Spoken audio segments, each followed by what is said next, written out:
Zimetimia saa 7 na dakika 40 mchana saa za Afrika Mashariki. Na hizi ni habari za kimataifa, ikiwa leo ni tarehe 27 mwezi wa 3 mwaka 2026. Mimi nahodha wako Edwin Mugambi, na hizi hapa ni muhtasari kwa ufupi.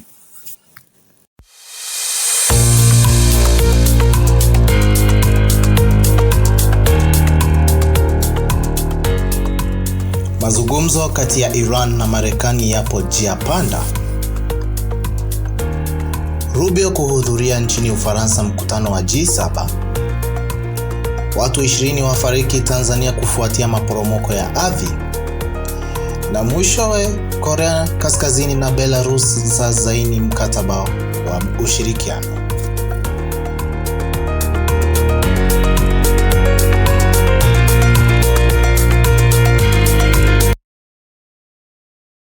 Taarifa kamili kutoka Mashariki ya Kati.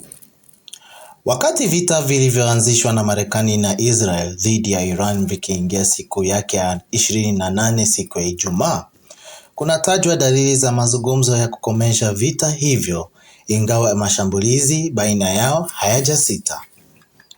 Iran na Marekani bado zipo njia panda kuhusu swala nzima la kumaliza vita vya Mashariki ya Kati, huku kila upande ukionekana kusalia na msimamo wake kuhusu mazungumzo ya kusitisha mapigano.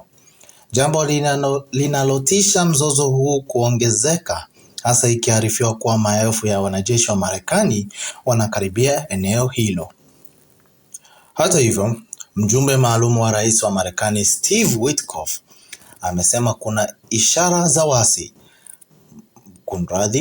kuwa Tehran wako tayari kujadiliana, huku shirika la habari la Iran Tasnim likiripoti kuwa jibu la Iran kwa pendekezo la Marekani lilitumwa rasmi jana usiku kupitia wapatanishi, na kwamba kwa sasa Tehran inasubiri jibu. Afisa wa Iran ambaye hakutaka kutajwa jina amesema miongoni mwa masharti ya Iran ni kudai fidia kutokana na uharibifu uliosababishwa na vita, na kwamba uhuru wa Iran kuhusu mlango bahari wa Hormuz ni lazima uheshimiwe, matakwa ambayo amesema hayakuwemo kwenye mpango huo wa Marekani. Na tukisalia katika masuala ya Washington DC, ni kwamba waziri wa mambo ya nje wa Marekani Marco Rubio amezitolea wito nchi za G7 kushinikiza kwa maslahi yao kufunguliwa tena kwa mlango bahari wa Hormuz ambao kwa sasa umefungwa na Iran.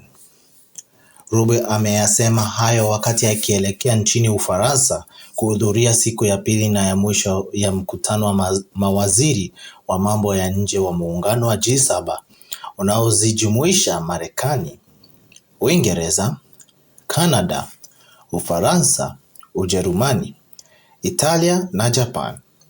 Mkutano huo unajadili pia vita vya Ukraine na mzozo wa Gaza.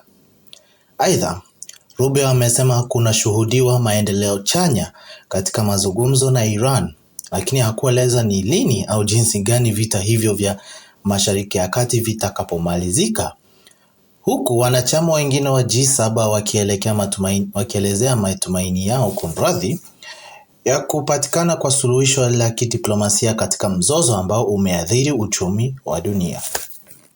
Kielekea nchi ya Tanzania, ni kwamba watu wasiopungua 20 wamefariki kusini mwa Tanzania katika mkoa wa Mbeya kufuatia maporomoko ya ardhi yaliyosababishwa na mvua kubwa iliyoambatana na upepo mkali.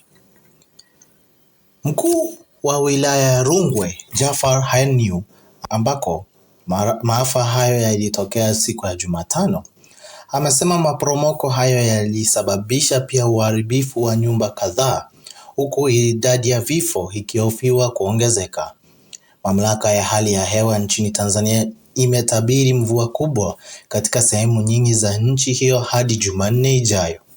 Eneo la Afrika Mashariki limekumbwa kwa wiki kadhaa sasa na mvua kubwa ambazo mwezi huu zimesababisha vifo vya watu 81 na kuhamisha maelfu ya wengine katika nchi jirani ya Kenya. na kusikiliza habari za kimataifa na nahodha wako Edwin Mugambi. Na tukifunga habari hizo ni kwamba viongozi wa Korea Kaskazini na Belarus wamesaini mkataba wa urafiki na ushirikiano siku ya jana. Mkataba huo umesainiwa baada ya Kim Jong-un kumkaribisha kwa ukarimu Rais Alexander Lukashenko katika ziara yake ya kwanza nchini humo. Kim na Lukashenko ambao walikutana mara ya mwisho huko China mwaka jana, wamesema katika hali ya sasa ambapo mataifa makubwa duniani yanapuuza na kukiuka waziwazi kanuni na sheria za kimataifa, ni lazima nchi huru zishirikiane kwa karibu zaidi ili kuimarisha juhudi zinazolenga kulinda uhuru na kuboresha ustawi wa raia wao. Bali na kuiunga mkono Urusi katika vita vyake dhidi ya Ukraine, mataifa hayo mawili yanakabiliwa pia na vikwazo vya nchi za Magharibi na yanashutumiwa kwa ukiukaji mkubwa wa haki za binadamu.